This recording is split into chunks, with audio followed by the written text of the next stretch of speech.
परमात्मने नमः। संतों की वाणी में ही सारा साधना का तरीका और केंद्र बिंदु पड़ा रहता है। एक संत की वाणी है, अनगढ़ मत है पूरों का, यहाँ न काम धतूरों का। कचड़ा और मट मैला रास्ता, झूठे कायर कूड़ों का। निर्भय साफ अमीरी रास्ता, सच्चे साहब सूरों का। मुश्किल अगम पंथ का चलना, जैसे खाड़े छूरों का। अजगैबी यह मता बनाया, भेदिया चकना चूरों का। जप तप करके स्वर्ग कमाया, सो तो काम मजूरों का। करना सही न लेना कुछ भी, बाना झाकर झूरों का। बड़ो देव गादी जब पाई, तब क्या ढोना धूरों का। मस्त हुआ जब अनहद सुन के, तब क्या सुनना तूरों का।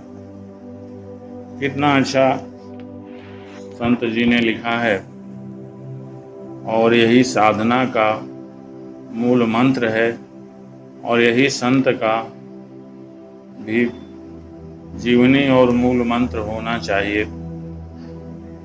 अनगढ़ मत है पूरों का, जो पूर्ण हो चुका है, जो ईश्वर को मिल चुका है या जो ईश्वर को पाना चाहता है, उनका कोई मत नहीं होता है, उसको लिखा नहीं जा सकता। उसको सिर्फ वही समझ सकता है जो पूर्णता को प्राप्त कर लिया है। अनगढ़ मत है पूरों का, जो पूर्ण हो चुका है उसके विषय में कहीं शास्त्र में नहीं मिलता है, और उसे कोई समझा भी नहीं सकता,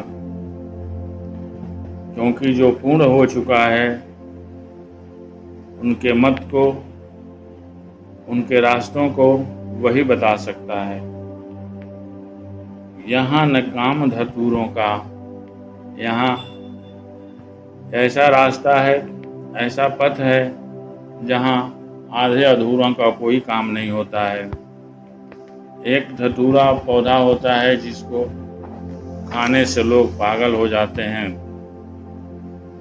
और उसी को लोग शंकर जी को अर्पित कर देते हैं। तो उन्होंने कहा नहीं, यहाँ जो है उस धतूरे को अर्पित करके हमारी पूजा पूरी नहीं होती है। पूर्ण होने के लिए बिना धतूरे का ही नशा होता है, वह ईश्वर का आनंद होता है। उस अवस्था में ईश्वर के आनंद की अनुभूति होती है।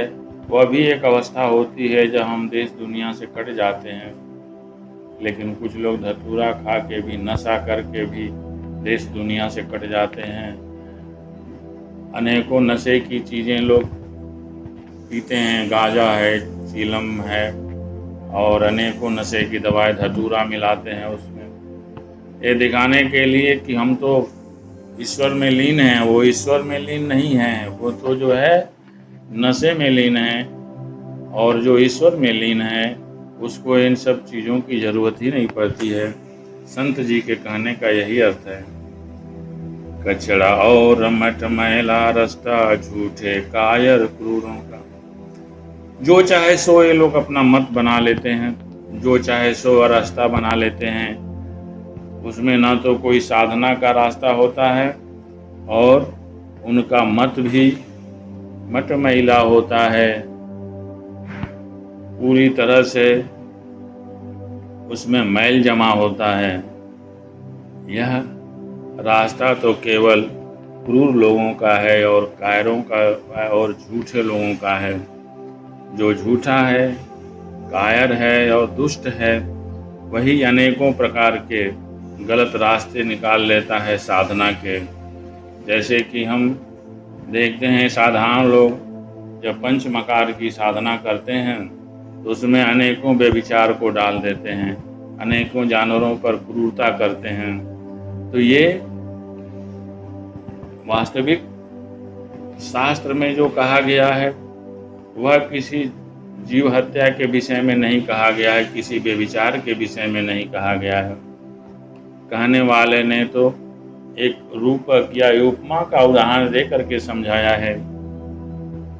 जैसे गुरु किसी वस्तु को समझाता है अपने विद्यार्थी को, तो उदाहरण दे करके समझाता है, तो वही शास्त्रों में उदाहरण है, वास्तविकता नहीं है। जो भी उसमें नाच रूपांतरण आया है वह एक उदाहरण होता है, लेकिन लोग उस उदाहरण को ही सत्य मान करके उस रास्ते पर चल देते हैं जो कि सही नहीं है, और फिर उनके अंदर क्रूरता भर जाती है, कायरता भर जाती है और असत्यपन भर जाता है, और समाज में लोगों को ठगते रहते हैं। इसलिए यहाँ संत जी ने कहा है कि इस तरह का रास्ता बिल्कुल उन्हीं लोगों का है जो झूठ बोलने वाले होते हैं, जो कायर होते हैं और क्रूर होते हैं, अर्थात निर्दयी होते हैं। वास्तव में जो सच्चा ईश्वर का, साहब सूरों का जो सच्चा ईश्वर का भक्त है वही बहादुर है, और वही जो है उस रास्ते पर चल सकता है जो वीर है। और वह रास्ता कैसा है? बिल्कुल साहस वाला है, उस पर सभी लोग नहीं चल सकते हैं। स्वच्छ रास्ता है और अमीरी रास्ता है, उसमें कहीं दुख है ही नहीं, सुख ही सुख है। लेकिन उस रास्ते पर चलता कौन है? जो साहसी है और जो सच्चा हो, वही उस रास्ते पर चल सकता है। सभी लोग इस रास्ते पर नहीं चल सकते हैं, क्योंकि ईश्वर के रास्ते पर चलने के लिए हमें बहुत से बुराइयों से बचना पड़ता है। हमें अपने इंद्रियों को बस में करना पड़ता है। इंद्रियों के तृप्ति का तो यहाँ कोई रास्ता ही नहीं होता है। महामानस में भी लिखा है, महा अजय संसार रिपु जीत सकई सो वीर। वीर वही होता है। संसार रूपी शत्रु तो बहुत अजय है, उसको जीतना बहुत कठिन होता है, लेकिन मुश्किल नहीं होता है। और जो जीत लेता है उसी को वीर कहा गया है। वही यहाँ उन्होंने कहा है कि रास्ता सच्चे साहब सूरों का, मुश्किल अगम पंथ का चलना जैसे खारे छूरो। ये रास्ता बहुत ही कठिन है, अगम है, समझा नहीं जा सकता है, बहुत मुश्किल से समझ में आता है। और रास्ता है कैसा? जैसे छूरों की धार है। उस रास्ता पर कदम कदम पर बहुत सावधानी से चलना पड़ता है, जैसे कि हम छुरे की धार को बचा के चलते हैं। और उल्टा सीधा जो मत बना लेते हैं वे लोग कभी इस रास्ते पर चल ही नहीं सकते। जो इस रास्ते पर चल नहीं सकता वह अपना एक अलग से मत बना लेता है। वही कहा है, अज गए भी यह मता बनाया भेदिया चकना चूरों का। जो वहाँ से भ्रष्ट हो चुके हैं, जो रास्ते की कठिनाई को देख के उस पर चल नहीं पाते हैं, वही अजीबोगरीब रास्ता बना लेते हैं। और क्या करते हैं कि लोगों को समझाते हैं, जप तप करके स्वर्ग कमाया सो तो काम मजूरों का।